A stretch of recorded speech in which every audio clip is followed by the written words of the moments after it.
friends, good afternoon. How are you all? I hope everything is going well.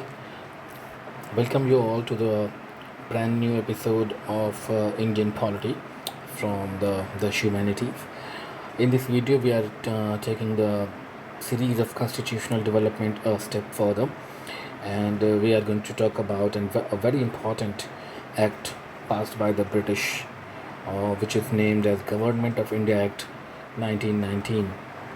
But before starting this lecture, I would like to request all of you to please subscribe to the channel if you have not done yet, because you are going to be assisted in your journey of civil services examination in a very good manner through us.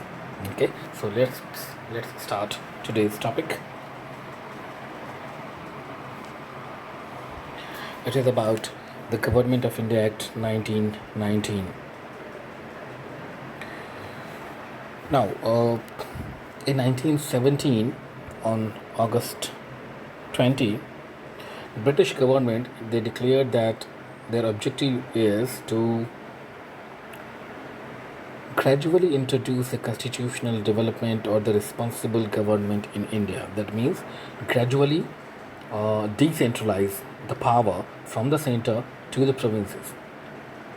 So they declared that from 1917 onwards, their motive will be to introduce gradual responsible government in India, or the delegation of power to the Indian people.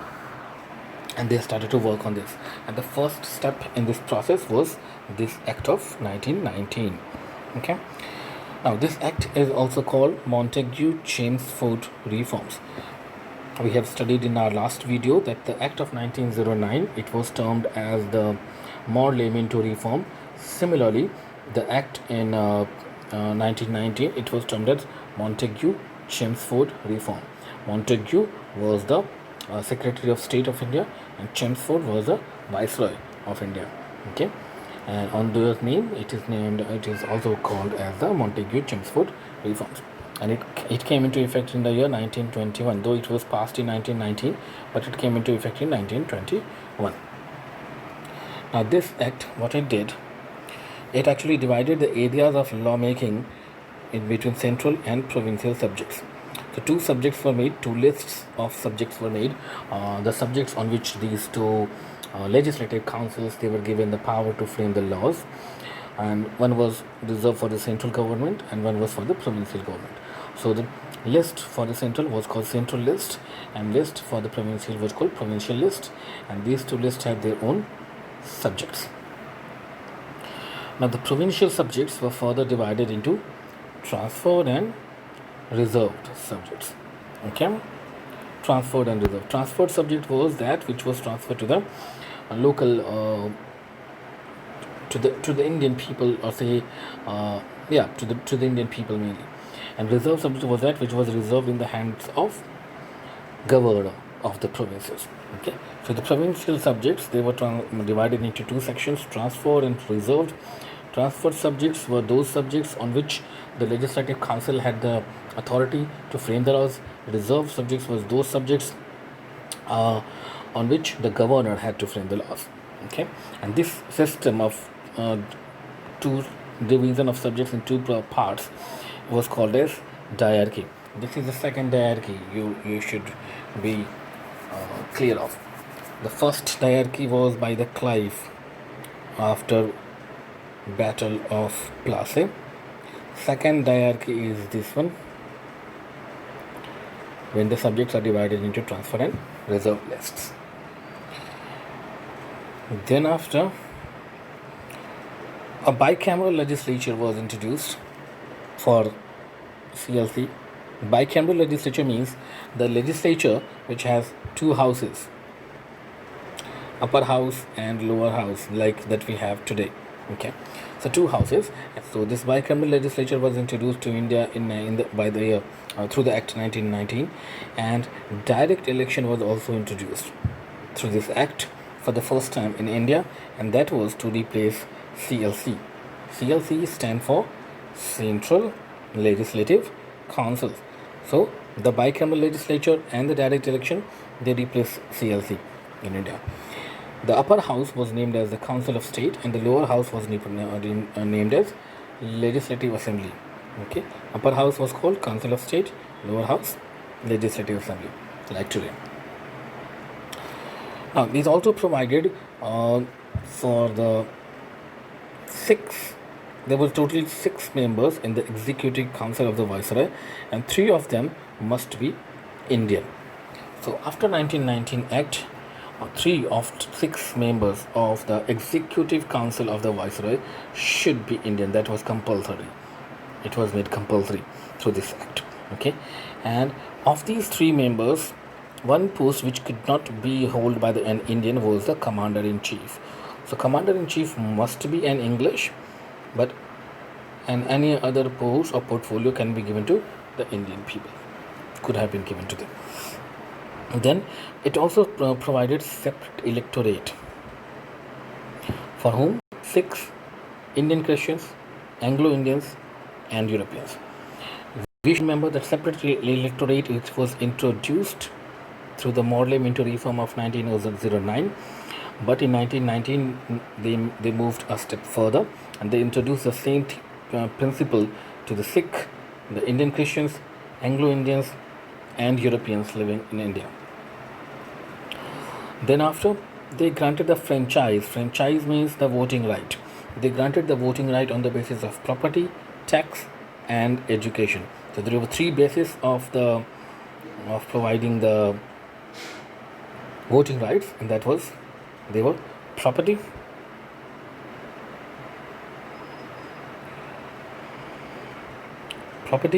tax, and education.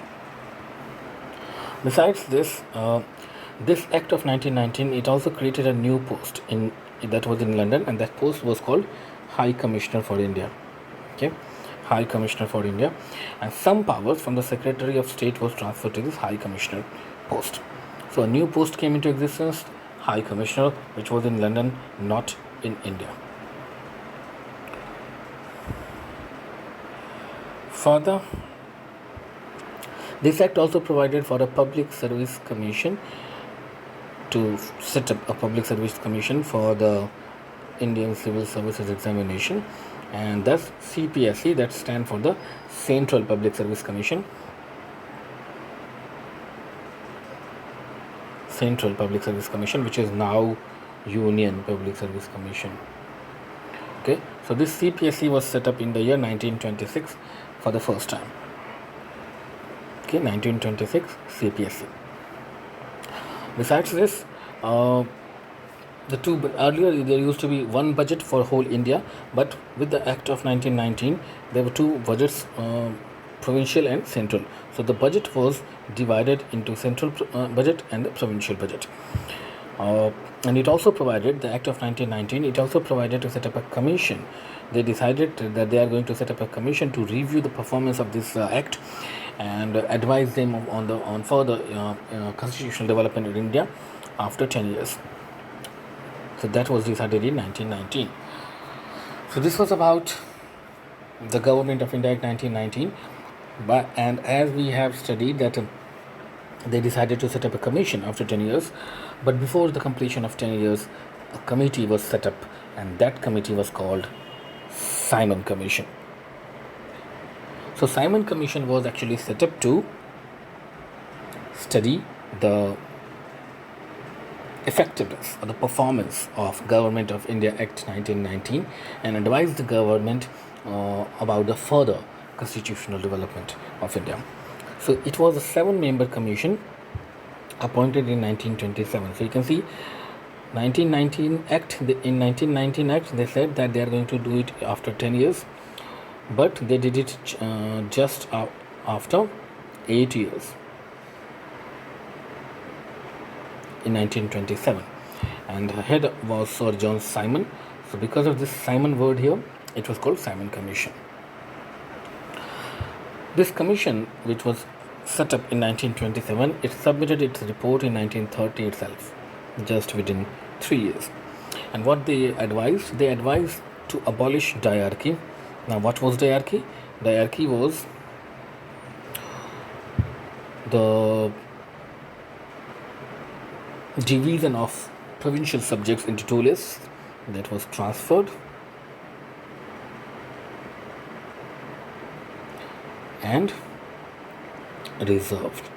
So this system was called diarchy, but Simon Commission suggested to abolish that diarchy. It also suggested to extend the responsible government in provinces, okay, not in center,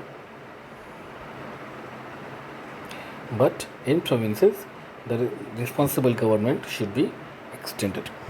Then it also established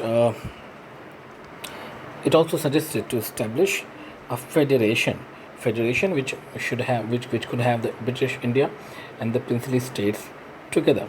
So he asked the British Parliament to pass a law to join British India and princely state and in the form of a federation. Okay. And then after, another one was the continuation of communal electorate. So Simon Commission suggested to further continue the communal electorate system, communal electorate system.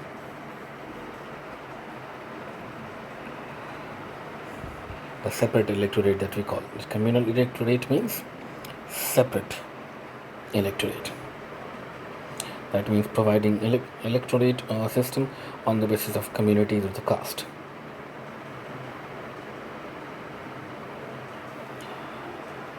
So on the advice of this Simon Commission, 3 roundtable conferences were held. We all know about this. 3 roundtable conferences, they were held to discuss on the recommendations of this commission. Here RTC stand for Roundtable Conferences. Total 3. And in these roundtable conferences, the representatives of princely states, British government and British India, they participated. Okay. In the second RTC, Gandhi participated from British India. Okay. Then after, on the basis of these discussions, a white paper was published. A white paper on constitutional reforms was prepared. It was submitted in British Parliament. And then after, on the basis of all these process, the Act of 1935 was passed, which we will be talking about in our next video. Then after, what happened? In August 1932, an important thing happened which is frequently asked in competitive examinations, and that is about the Communal Award. In the August 1932, the British Prime Minister of that time, Ramsay MacDonald, he passed a resolution to provide representation to the minorities of India, and this was called popularly as Communal Award or MacDonald Award.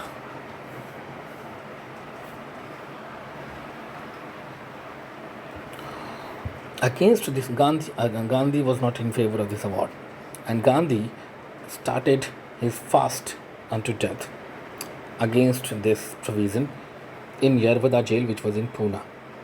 It can be asked in one-day exams or even the PCS exams about the Yerwada jail of Pune. Then Ambedkar, Dr. B.R. Ambedkar, he came as a representation of the backward classes, and a pact was signed, an agreement was signed between Congress leaders and the depressed classes represented by Ambedkar, Congress leaders represented by Gandhi, and depressed classes represented by Ambedkar. So they were represented by Gandhi and they were represented by Ambedkar. And these two guys, they signed an agreement not to accept this communal award, and that agreement is called Pune Pact. And some reservation of the seats were given to the backward classes, but it was not like separate electorate. Okay, it was a normal reservation system. What was Communal Award was providing? They were providing this separate electorate to the backward classes. So that was a bit of information about the Act of 1919 and some other events, some other incidents, important ones that followed it. I hope you liked the video. I believe these information were helpful for you in your competitive examinations or even in your life. If you have liked the video, if you like the whole effort, you can subscribe to the channel. We are for your competitive examinations to assist you in a better preparation for your examination. We are running our two Telegram channels. You can join us on Telegram as well. We are running a separate channel for the UPPSC, that's Uttar Pradesh Public Service Commission, with the exam which is going to be held on 11th of October 2020. You can either search on Telegram with this channel's name, or you can click on this link to join us. Okay. Similarly, we are also running a channel for UPSC 2020. It's a preliminary exam which is going to be held on 4th of October 2020. And if you like to search us on Telegram, you can type this name on the Telegram, or you can click on this link to join us. Okay, I believe you like the whole effort here.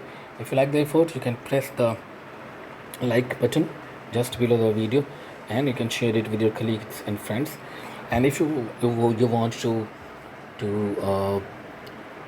to be with us, to join us in this whole if you want us to help you in your preparation journey for the civil services examination, you can click on the subscribe link here.